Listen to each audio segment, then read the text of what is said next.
Students, welcome to CBKYS। आज हम लोग इस वीडियो में रिडेम्पशन ऑफ प्रेफरेंस शेयर का एक क्वेश्चन डिस्कस करेंगे। रिडेम्पशन ऑफ प्रेफरेंस शेयर की अगर हम लोग बात करें तो इस चैप्टर के अंदर सिर्फ अगर इस चैप्टर की एंट्रीज के बारे में सोचें तो इसमें 6 एंट्रीज हम लोग जनरली फॉलो करते हैं। फर्स्ट एंट्री होती है ड्यू की, जब प्रेफरेंस शेयर को ड्यू किया जाता है कि कितना पैसा उन लोगों को लौटाना है।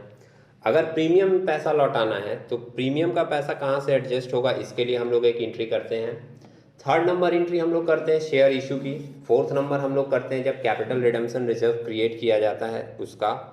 फिफ्थ नंबर एंट्री हम लोग सोचते हैं कि अगर इस प्रोसेस में कोई एसेट्स या इन्वेस्टमेंट बेचा गया तो उसकी एंट्री क्या होगी। और सिक्स नंबर एंट्री में हम लोग जनरली प्रेफरेंस शेयर होल्डर को पेमेंट करते हैं। ये 6 एंट्री रिडेम्पशन से रिलेटेड होता है। सम्स में अगर एक दो अदर एंट्रीज बोल दिया किसी दूसरे चैप्टर से रिलेटेड तो वो सारी एंट्रीज भी हम लोगों को सॉल्यूशन करने के समय कंसिडर करना पड़ता है। तो ये सारी बातों को ध्यान में रखकर अभी हम लोग एक सम्स देखेंगे। एक सम्स जो आपके ईयर 2002 में यहाँ दिखाई दे रहा है, ये क्वेश्चन हम ऑलरेडी डिस्कस कर दिए हैं। लिंक मिल जाएगा तो मैं डिस्क्रिप्शन में दे दूंगा, आप लोग वहाँ से देख सकते हैं, या फिर आप प्लेलिस्ट में जाकर सेमेस्टर 5 का कॉर्पोरेट अकाउंट देख सकते हैं। वहाँ पर आपको बहुत सारे क्वेश्चन इसके डिस्कस किए हुए मिल जाएंगे प्रैक्टिस करने के लिए। हम लोग नेक्स्ट अगर मूव करें तो आगे एक क्वेश्चन यहाँ पर आपको दिखेगा 2007 का। ये वाला क्वेश्चन अभी हम लोग सॉल्व करेंगे। सम्स को पहले पढ़ेंगे, समझेंगे क्या क्या इन्फॉर्मेशन और डेटा सम्स में दी हुई है, उसके बाद फिर हम लोग सॉल्यूशन में जाएंगे। सराउंडिंग में आपको कुछ नॉइज भी मिल सकता है, हम लोग उसको अवॉइड करते हुए चले। सम्स में मेंशन कर रहा है 2007 का ये सम्स है, देख रहे हैं यहाँ पर आप लोग। The following is the balance sheet of Baisakh limited as at 31 March 2006। Liabilities के आइटम दिए हुए हैं 10,000 10% preference share of 10 each, 10,000 equity share of 10 each. तो हम लोगों का रिडेम्पशन जो है वो प्रेफरेंस शेयर का है, तो प्रेफरेंस शेयर हमारा प्रेफरेंस में रहेगा, फोकस में रहेगा। फंड में आपका जनरल रिजर्व दिया हुआ है 1,20,000 का। सिक्योरिटीज प्रीमियम रिजर्व है 70,000 की। प्रॉफिट एंड लॉस अकाउंट है 20,000 का। Securities premium word securities premium बोलकर ही बुक वगैरह में लिख दे रहा है, लेकिन हमने आपको पहले भी बताया, जो रेगुलर वॉच करते हैं वीडियोस को वो लोग जानते हैं। अगर आपके ध्यान में नहीं है तो मैं फिर से बोल दूं कि सिक्योरिटीज प्रीमियम जब हम लोग लिखेंगे कभी भी सॉल्यूशन में तो हम लोग सिक्योरिटीज प्रीमियम रिजर्व लिखेंगे पूरा लाइन। और एक करंट लाइबिलिटीज दिया हुआ है 10,000 का। इतना इंफॉर्मेशन हमारे लाइबिलिटीज में है। एसेट्स में फिक्स एसेट्स है 2 लाख की, इन्वेस्टमेंट है 1 लाख का। करंट एसेट्स में इन्वेंट्रीज, डेटर और कैश एंड बैंक दिया हुआ है और टोटल मिलाकर है 1,20,000। फर्दर इंफॉर्मेशन बता रहा है आपको, the company decided to redeem the 10% preference share on the following term. Preference share को रिडीम करेगा किस कंडीशन में। नंबर 1 बता रहा है preference share are to be redeem at a premium of 10%। तो लाइन पढ़ते ही आपके ध्यान में आ जाना चाहिए कि हमारे पास 1 लाख का प्रेफरेंस शेयर है और 10% प्रीमियम में रिडीम करने के लिए बोला है, तो 1 लाख का 10% आएगा 10,000, मतलब हमारा टोटल रिडेम्पशन अमाउंट होगा 1,10,000। सेकेंड लाइन मेंशन कर रहा है to meet the cash requirement of redemption the company sold a portion of investment so as to leave a minimum cash balance of ₹30,000। Fund में कुछ पैसे कम पड़ गए थे तो इसलिए इन्वेस्टमेंट बेचा गया है और मेंशन किया है पोर्शन ऑफ इन्वेस्टमेंट बेचा है। ध्यान रखिएगा, पूरा का पूरा इन्वेस्टमेंट नहीं बेचा है, कितना बेचा है पोर्शन, लेकिन कितना पोर्शन बेचा है ये सम से मेंशन नहीं किया। तो हम लोगों को पहले वर्किंग में फाइंड आउट करना पड़ेगा कि इन्वेस्टमेंट का कितना पार्ट हम लोगों ने सोल्ड किया है। और इसी लाइन में मेंशन कर रहा है so as to leave a minimum cash balance of ₹30,000, मतलब कि रिडेम्पशन का काम कंप्लीट होने के बाद ही कंपनी के कैश बैलेंस में 30,000 रुपया मिनिमम बचना चाहिए। तो ये बात भी हम लोगों को ध्यान में रखनी पड़ेगी। नेक्स्ट इंफॉर्मेशन बता रहा है investment we are sold at 90% of cost. Investment को 90% ऑफ कॉस्ट में बेचा गया है। दैट मीन्स कि जितना भी वैल्यू का इन्वेस्टमेंट बेचा जाएगा उसका हम लोग 90% निकालेंगे, वही कैश हम लोग रिसीव कर पाएंगे। 10% जो कम में बेचा है वो 10% का लॉस होगा कंपनी का, जो कि ट्रांसफर किया जाएगा प्रॉफिट एंड लॉस अकाउंट में। नेक्स्ट एडजस्टमेंट बता रहा है after the redemption the company issued bonus share in the ratio of 1 share for every equity share held. इसमें एक एक्स्ट्रा लाइन दे दिया है जिसके कारण आपको 2 एक्स्ट्रा एंट्रीज भी करनी पड़ेगी। किससे रिलेटेड? बोनस इशू से रिलेटेड। सम से मेंशन कर दिया है कि रिडेम्पशन के बाद कंपनी ने ये डिसाइड किया कि हर एक शेयर के बदले एक हम लोग बोनस शेयर इशू करेंगे। अब आप सम्स में ऊपर देख रहे हो आपके पास 10,000 इक्विटी शेयर था, 10,000 शेयर्स के बदले 10,000 शेयर्स, एक के बदले एक है तो 10,000 इक्विटी शेयर्स के बदले 10,000 इक्विटी शेयर्स आपको बोनस के रूप में इशू करना पड़ेगा। और 10,000 शेयर्स की वैल्यू 10 रुपए के हिसाब से कितनी आ रही है, 1 लाख की।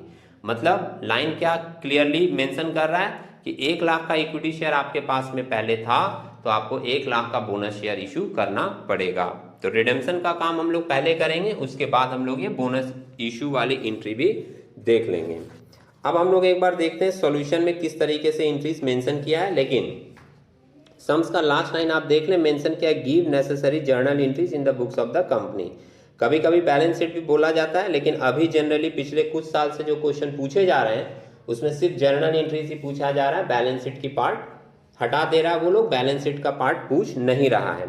जर्नल में जाने से पहले हम लोग वर्किंग देख लेते हैं कि किस तरीके से ये निकाला गया कि कितने पार्ट का इन्वेस्टमेंट बेचा गया है। अगर वो वर्किंग निकल गया तो फिर आप इजीली अपना एंट्रीज जो आपको याद होगा तो उसको फॉलो करके आप एंट्रीज कर सकते हैं। वर्किंग में एक बार यहाँ पे देखें आप लोग, वर्किंग नोट मेंशन किया यहाँ पे नंबर 1 सेल ऑफ इन्वेस्टमेंट, कितने का इन्वेस्टमेंट बेचा। तो सबसे पहले मेंशन करा अमाउंट रिक्वायर्ड फॉर रिडेम्पशन, कितने की आपको रिडेम्पशन के लिए जरूरी पड़ेगी, 1,10,000 की। ये हम लोग सम्स पढ़ते समय देख लिए थे। ऐड इसमें किया है कैश टू बी मेंटेन, कितना कैश आपको रखना है रिडेम्पशन के बाद, 30,000। मतलब टोटल अगर हम लोग सोचें तो हम लोगों को 1,40,000 के कैश की जरूरत होगी।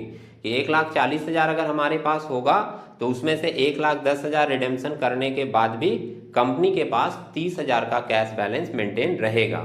इसमें से कंपनी के पास पहले से कितना कैश है वो माइनस कर दिया, लेस कैश अवेलेबल 68,000। ये 68,000 हम लोगों के सम्स में दिया था कैश एंड बैंक बैलेंस का। तो ये माइनस करने के बाद सेल प्रोसीड ऑफ इन्वेस्टमेंट कितना आया है, 72,000। मतलब कि 72,000 का जो नेट बैलेंस बचा, इतने अमाउंट का ही हम लोग इन्वेस्टमेंट बेचकर पैसा कलेक्ट करेंगे। लेकिन ध्यान ये रखना था, एक और एडजस्टमेंट मेंशन किया था कि जो पैसा हम लोग कलेक्ट करेंगे वो 100% नहीं होगा, वो 90% ऑफ इन्वेस्टमेंट होगा।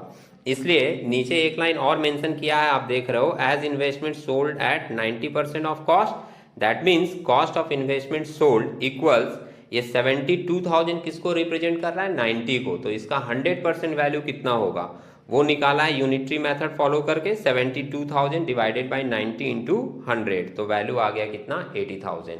दैट मीन्स 80,000 का इन्वेस्टमेंट बेचा गया है, लेकिन पैसा कितना मिला है, 72,000। तो जो 10% हम लोगों का वैल्यू कम आया 8,000, उतने का हम लोगों का लॉस होगा।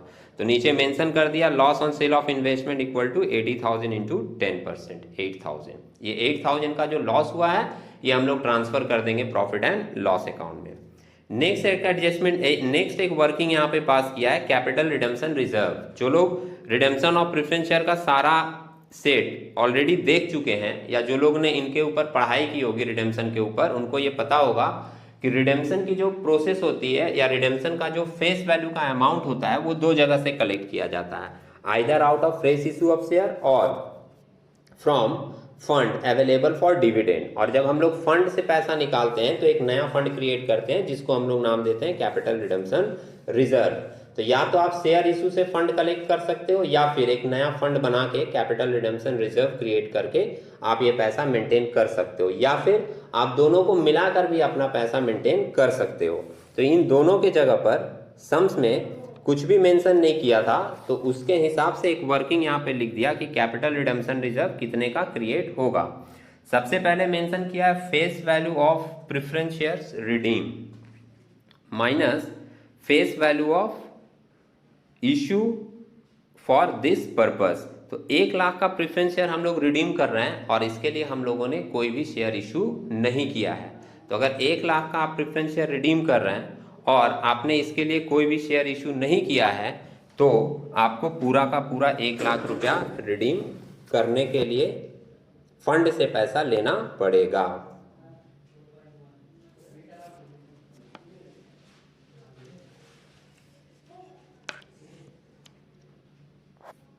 तो वर्किंग में हम लोगों ने देखा कि फर्स्ट वर्किंग में तो ये फाइंड आउट किया गया कि कितने का इन्वेस्टमेंट बेचा गया, और सेकंड वाले वर्किंग में ये निकाला गया कि कितने का कैपिटल रिडेम्पशन रिजर्व क्रिएट किया जाएगा। फर्स्ट वाला वर्किंग हर सम्स में आपको हो सकता है ना मिले, लेकिन जो सेकंड वाला वर्किंग है वो तो हर सम्स में ही सोचना पड़ता है कि कितने का शेयर्स इशू किया गया और कितने का हम लोग फंड से पैसा निकालकर कैपिटल रिडम्पशन रिजर्व क्रिएट करेंगे। अब ये वर्किंग देखने के बाद एक बार हम लोग देख लेते हैं कि किस तरीके से इसकी जर्नल एंट्री फॉलो की गई है। तो जर्नल में एक बार आप आएंगे, इन द बुक्स ऑफ बैसक लिमिटेड जर्नल, ये तो आप फॉर्मेटिंग सिंपली कर लोगे, नोट करके करोगे जितना ज़्यादा उतना अच्छा रहेगा, ये बात मैं बार बार बताता रहता हूँ। इन द बुक्स ऑफ बैसक लिमिटेड जर्नल फर्स्ट एंट्री इसमें की गई है, bank account debit 72,000, profit and loss account debit 8,000, जो लॉस है वो पीएल में ट्रांसफर हो गया टू इन्वेस्टमेंट अकाउंट, इन्वेस्टमेंट बेचा गया है कितने का, 80,000 का। Being investment sold at 90% of cost, ये नरेशन हम लोग मेंशन कर दिए, सिंपल एंट्री कंप्लीट हो गया। एंट्रीज में क्या है, 6 एंट्रीज मैंने बताया था, पहले ड्यू का करना है, फिर प्रीमियम एडजस्ट, फिर शेयर इशू, फिर सीआरआर क्रिएट करने का, इसके बाद एसेट बेचने का और लास्ट में पेमेंट करने का। ऐसा कोई रिक्वायरमेंट नहीं है कि आप एंट्रीज को किसी ऑर्डर वाइज करें, आप एंट्रीज को ऊपर नीचे भी कर सकते हैं। तो पहली एंट्री यहाँ पर क्या चीज़ की कर दी गई, इन्वेस्टमेंट बेचने की। अब सेकेंड एंट्री देख रहे हैं हम लोग, 10% preference share capital account debit, 1 lakh का फेस वैल्यू है, प्रीमियम ऑन रिडम्पशन 10,000, प्रीमियम है हम लोगों का 10,000 का, to 10% preference share holder account 1,10,000। ये भी हम लोग देख लिए थे कि हम लोगों को 1,10,000 का प्रेफरेंस शेयर रिडीम करना है। और अगर आपको एंट्रीज में कंफ्यूजन आ जाए तो आप नरेशन पढ़ लीजिए, आपको एंट्रीज क्लियर मिल जाएगी। मेंशन किया है, being the amount due to preference share holder transfer at 10% premium as per board resolution number ... dated ... narration में ये फॉर्मेलिटीज है कि हम लोगों को वो रिजोल्यूशन नंबर और डेट मेंशन करना पड़ता है जिस दिन ये नियम पास हुआ था कि प्रेफरेंस शेयर को रिडीम करना है। चूंकि वो डेट सम्स में नहीं दिया रहता है, रिजोल्यूशन का बोर्ड मीटिंग का डेट नहीं दिया रहता, इसलिए हम लोग यहाँ पर ... करके छोड़ देते हैं। नेक्स्ट एंट्री मेंशन किया, preference share holder account debit to bank account 1,10,000। Simply ये पहले ड्यू किया और ड्यू करने के बाद प्रेफरेंस शेयर होल्डर के पेमेंट की एंट्री भी यहाँ पर मेंशन कर दी गई है। इसके बाद देख रहे हैं नेक्स्ट एंट्री, आप यहाँ पर देखोगे तो आपको मिलेगा general reserve account debit to capital redemption reserve account. ये 1 लाख का कैपिटल रिडेम्पशन रिजर्व क्रिएट किया गया। मैं आपको फिर से रिपीट करता हूँ वो लाइन कि आप प्रेफरेंस शेयर का जो फेस वैल्यू है वो 2 जगह से मेंटेन कर सकते हो, either fresh of issue of shares और दूसरा out of fund available for dividend. और जब भी हम लोग फंड से पैसा लेते हैं तो हम लोगों को एक नया फंड बनाना पड़ता है जिसको हम लोग नाम देते हैं कैपिटल रिडेम्पशन रिजर्व। सम्स में कोई भी शेयर इशू करने के लिए नहीं बोला था, इसलिए पूरा का पूरा 1 लाख फंड से लिया गया। और कौन से फंड यहाँ से निकाला गया, जनरल रिजर्व से। और जनरल रिजर्व से निकाल कर हम लोगों ने एक नया फंड क्रिएट कर दिया, किस नाम से, कैपिटल रिडेम्पशन रिजर्व के नाम से। ये कैपिटल रिडेम्पशन रिजर्व का जो fund redemption of preference share में क्रिएट किया जाता है, यही फंड कंपनी बाद में इशू ऑफ बोनस शेयर के लिए जनरली यूज करती है। तो आप बाद में देखोगे कि जब कंपनी बोनस इशू करेगी तो यही वाला फंड को यूज करके बोनस इशू करेगी। नेक्स्ट मेंशन किया, securities premium account debit to premium on redemption account 10,000 being the premium on redemption adjusted to securities premium account. जो 10,000 का एक्स्ट्रा पैसा हम लोग प्रीमियम के साथ रिडीम कर रहे थे, वो 10,000 सिक्योरिटीज प्रीमियम वाले फंड से एडजस्ट किया गया। और यहां तक आपकी रिडेम्पशन की एंट्रीज कंप्लीट हो गई। अब इसके बाद हम लोग बोनस की एंट्रीज कर रहे हैं। तो बोनस के लिए 2 एंट्रीज जनरली फॉलो की जाती है। फर्स्ट एंट्री होता है बोनस डिक्लेयर करने का और सेकेंड एंट्री होता है बोनस पेड करने का। बोनस डिक्लेयर करने के समय जिस फंड को यूज किया जाएगा वो जनरली डेबिट किया जाएगा। अभी हमने आपको बताया for the purpose of issuing fully paid up bonus shares, company first जो फंड को यूज करती है वो होता है कैपिटल रिडेम्पशन रिजर्व। तो अभी जो कैपिटल रिडेम्पशन रिजर्व 1 लाख का क्रिएट किया गया, इसी को यूज करके कंपनी बोनस इशू करेगी। और इसके लिए एंट्री क्या पास किया गया नीचे, capital redemption reserve account debit to bonus to share holder account, कितने का, 1 लाख का। नरेशन मेंशन कर दिया, being bonus declared out of capital redemption reserve as per board resolution number ... dated ... and general meeting resolution number ... dated ... meeting का और date का number यहाँ पर मेंशन करना पड़ता है। सम्स में वो मेंशन नहीं रहता, इसलिए हम लोग यहाँ पर ... कर देते हैं। तो ये हुआ बोनस डिक्लेयर करने का एंट्री। अब जब बोनस पेड किया जाएगा तो उसके लिए एक फाइनल एंट्री होगी, bonus to share holder account debit to equity share capital account, कितने का, 1 लाख का। 1 लाख का बोनस डिक्लेयर किए, 1 लाख का बोनस पेड किए। Being the amount of bonus used to 10,000 equity share at the rate of 10 each as per board resolution number dot dot dated dot dot. तो ये जितनी भी एंट्रीज है इसको आप लिखें, लिख कर एक बार खुद से समझे तो उम्मीद है आपको और ज़्यादा बेहतर समझ में आएगी। हम लोग इसी तरीके के कुछ नए डिस्कशन के साथ कुछ नए वीडियो में मिलेंगे, तब तक के लिए टेक केयर।